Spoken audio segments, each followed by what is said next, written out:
Welcome to the introductory session on centrifugal compressors.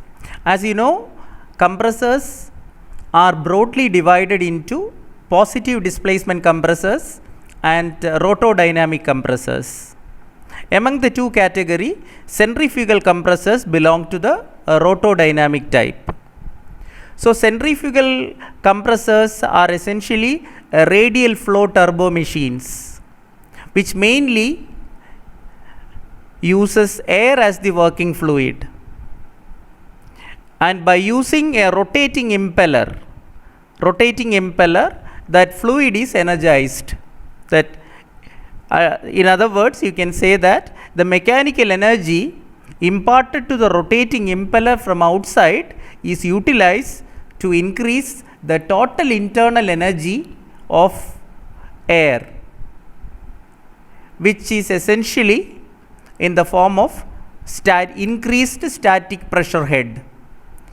So that's why we can say that centrifugal compressors are rotodynamic type of turbo machines which make use of centrifugal effects to increase the static pressure of compressible fluid. As you know, air is a compressible fluid. When you talk about centrifugal pumps, it handles incompressible liquids.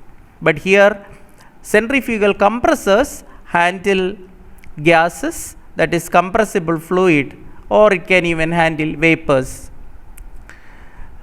Here the energy is transferred by the dynamic action of a rotating impeller to the continuously flowing fluid.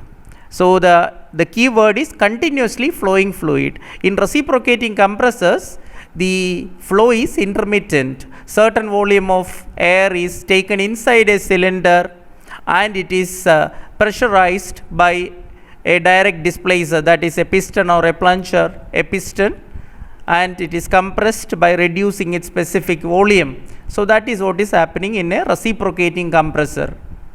So here the dynamic action of the rotating impeller ultimately is responsible for the increased static pressure head of air. And regarding the pressure ratio, which can be attained by using centrifugal compressors. So in a single stage centrifugal compressor, for smoother operations, the pressure ratio is limited to 4:1. So the highest one is this one, even though the higher pressure ratios can be achieved by modified material and modified design.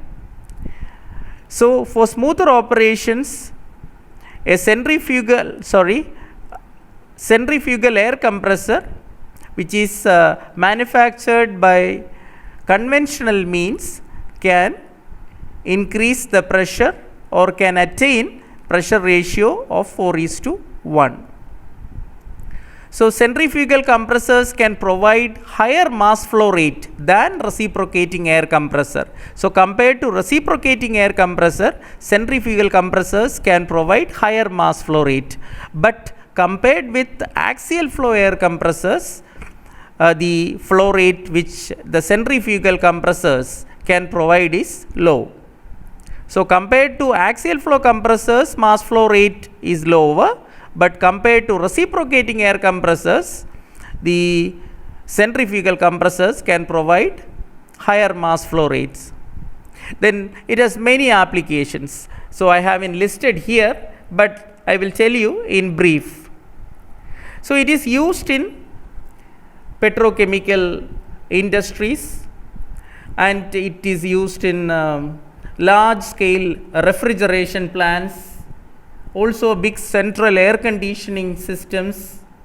Then it is used in turbochargers and superchargers of IC engines. During the Second World War, the gas turbine engines essentially made use of centrifugal compressors. This is a diagram which is showing a turbojet engine, and that make use of centrifugal compressor. See, as you can see, this is a centrifugal compressor, impeller of the centrifugal compressor, and here the diagram is shown over here. This is the blades, these are the blades on the rotor. This rotating part is, as you know, it is called impeller, and this is central hub. So here you have the shaft on which the centrifugal compressor impeller is mounted, and the other end you have the runner of the turbine, and this air is entering from the front, and it is compressed by or pressurized by this centrifugal compressor, and that compressed air is passed on to the combustion chamber, where the fuel is injected and the mixture is ignited, and the products of combustion are passed on to the turbine, where it is expanded, and the power is mechanical power is produced. And in fact, that mechanical power, the part of which is utilized to essentially it drives the centrifugal compressor. So the centrifugal compressor is driven by this turbine itself, and in a turbojet engine, the products after the expansion through the turbine passes through a nozzle, and where its kinetic energy is increased many times, and the high velocity jet which is ejected through the nozzle, and that essentially produces a thrust on the system, that is propulsive thrust, and that takes the system forward. So that is the working of a turbojet engine. So our main idea is to say that in this smaller turbojet engines, turbofan engines and turboprop engines, centrifugal compressors can be used. And this has a disadvantage, that if you use a centrifugal compressor in a jet engine, it increases the frontal area. So if that frontal area facing the flow, so if that is increased, and since as you have studied in mechanics of fluids, the pressure drag increases. So this for large turbojet engines and large aircraft engines, this centrifugal compressors are not used. And whenever it is used in turbojet engines, smaller turbojet engines, and nowadays the centrifugal compressors are used in conjunction with many axial flow compressors. So that means this is used in conjunction or in combination with axial flow compressors. So we'll pass on to the schematic diagram of centrifugal air compressor, and there are different type of impellers used in centrifugal air compressors, and one such type is radial bladed impeller, and that is the most general one, or the one which is normally utilized or used in centrifugal compressors because of the advantages. So we'll come to the advantages later, but this is a simple schematic diagram of a centrifugal air compressor which makes use of radial bladed impeller or impeller with radial vanes. So that means the vanes are along the radius. See, as you can see, these are the vanes. And here in the first diagram, the diagram which is shown over here, this is actually a curved impeller. It's not radial one, it is curved one, because it's not along the radius, as you can see here, and we'll come to the classifications later, but we'll concentrate on this schematic diagram now. And if you take a sectional view of this here, then so you get this sketch, and here the rotating impeller is this portion, and this is in this diagram, this is rotating in the clockwise direction. That's why capital omega is indicated to represent the angular velocity. And the wheel which is outside here, this is actually the diffuser. It's a diffuser. And inside this is the eye of the impeller, and this is the rotating impeller, and these are the radial blades. And on the diffuser ring, as you can see here, stationary diffuser. The casing and diffuser are stationary. Impeller is the rotating part. So here the diffuser has vanes. There are different types of diffusers also, different type. The diffuser vanes, after all they are stationary, and the vanes may be of aerofoil section, they may be wedge shaped. So there are different types of diffusers also are available. So in between the impeller and the diffuser, so there is some vaneless space also. So use of vaneless space, a portion without any blade or vanes, there is a portion and a vacant region there between the diffuser and the impeller, that is required. So this is the sketch. So air is sucked in. So as you can see from this diagram, this is better. Here this is the impeller in this view, and this is the central shaft, and the hub as you have seen in the front, the earlier diagram. So it's here, this one. So that is symbolically shown over here. So the air is entering axially at the eye of the impeller. So the terminologies we used in centrifugal pump and here are the same. So here at the inlet, the flow is entering the eye of the impeller in the axial direction, and then after gliding through the vanes, say it's here, and the rotating impeller, as we said earlier, it provides energy to the rotating this fluid. Rotating impeller provides energy to this one. Ultimately the dynamic action of the impeller is responsible for the increase in static pressure of the air. So it is pressurized and delivered, and as in the case of centrifugal pump, here we have volute casing or scroll casing is there, and here we have from towards the outlet the area is increasing, and throughout the flow from the eye of the impeller to the delivery exit, the area of flow is gradually increasing. It is made in such a way that the area is increasing, and the increasing area, as you know, that facilitates energy conversion from kinetic energy to pressure energy. So as we move further, we have better diagrams for me to explain this, and even for the examination purpose and all, you can make use of this sketch. I think this is better, and here again, and this you will be able to draw easily. So draw such a schematic sketch and then explain the working. So here you have two views, and this is the central shaft, here there is the impeller. So eye of the impeller, air is entering axially and it is pressurized and it flows radially outward. That's why we say that centrifugal compressor is a radial flow turbo machine. So here we have this again in this diagram also, the impeller makes use of the radial vanes, because as you can see that it is along the radius. So this is the eye of the impeller. So here you have the tip, so the tip of the impeller, here you have the root of the impeller, and this portion, this is called eye of the impeller. So air is entering, so this central portion, this is the hub, and here you have eye of the impeller, and this is this part, this portion, as you can see, this is the tip of the impeller eye, and this portion, on the portion very adjacent to the hub, that is called root of the impeller eye. These are the various terminologies which may be required later.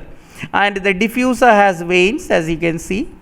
So the air which is coming out of the impeller, so the diffuser vanes guides it properly, and also it increases its static pressure by reducing the kinetic energy because of the increase in flow area. So that is the thing, and that you may be knowing now. Okay, the next diagram, this clarifies the working and the variation of pressure and velocity. So this will give you a better explanation of increase in pressure and decrease in velocity, and maybe increase in velocity in the impeller also. See, as you can see, the main components and working of centrifugal air compressor is explained. The main components are casing, that is a volute or scroll casing, stationary, and impeller with vanes, that is the rotor or rotating part of the compressor, and the vanes may be radial vanes or backward curved vanes, forward curved vanes, as in the case of centrifugal pump. See, in centrifugal pump, radial vanes are not usually used. Backward curved vanes very common, but in the case of centrifugal compressors, the radial curved vanes are the prominent one. So the third component is stationary diffuser, and diffuser having vanes, and between the impeller and the stationary diffuser you have vaneless space also. So what does the rotating impeller do? The rotating impeller increases the velocity of air from V1 to V2. So just to explain, at the inlet to the impeller blade, you can say it is the point is 1 and at outlet is 2, and diffuser inlet is impeller outlet. So that is point 2 and the diffuser outlet is 3. So you have 3 points now, 1, 2 and 3. So 1 is inlet to the impeller, 2 is outlet of the impeller, exit to the impeller or inlet to the diffuser, and 3 is outlet of the diffuser, that is ultimately the compressed air comes from there. So the pressure, consider the pressure variation. So from throughout the impeller, the static pressure increases. So this is actually, we say that centrifugal head is impressed on the fluid by the impeller. So that increase in pressure head from P1 to P2 in the impeller. But whereas, see, if you consider the velocity, the dynamic action of the impeller definitely increases the velocity of air also. So velocity of air is also increased from V1 to V2. So the velocity is increased and the pressure has also increased.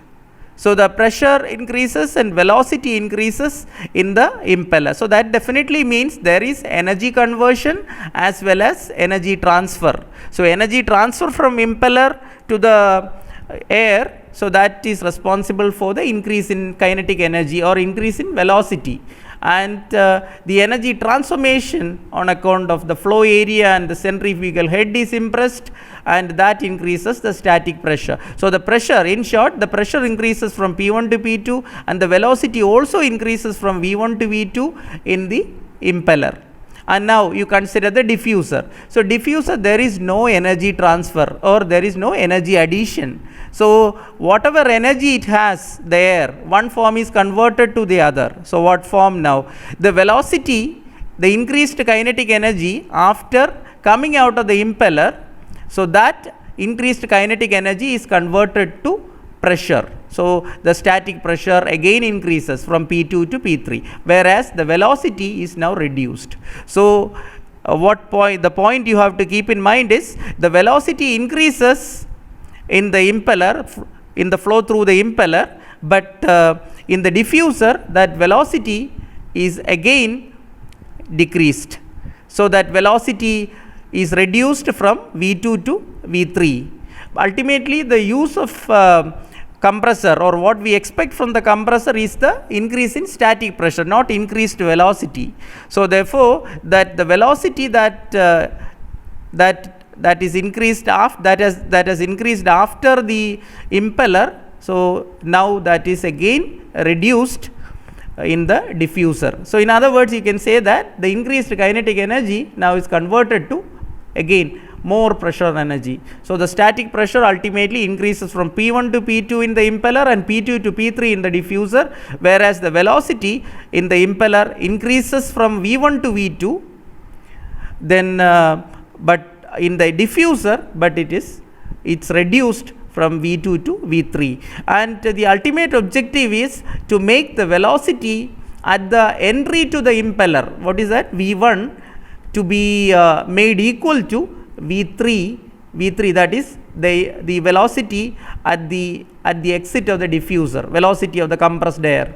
So the absolute velocity of air entering the impeller and absolute velocity of air, the air leaving the impeller, that V1 more or less are tried to be made equal. So V1, if V1, so we will consider many cases when V1 is equal to V3. That means absolute velocity of air entering the impeller and absolute velocity of air leaving the diffuser, not leaving the impeller, leaving the diffuser. That is finally the compressed air coming out of the compressor. So that velocity we consider. So if that is same as V1, that is good.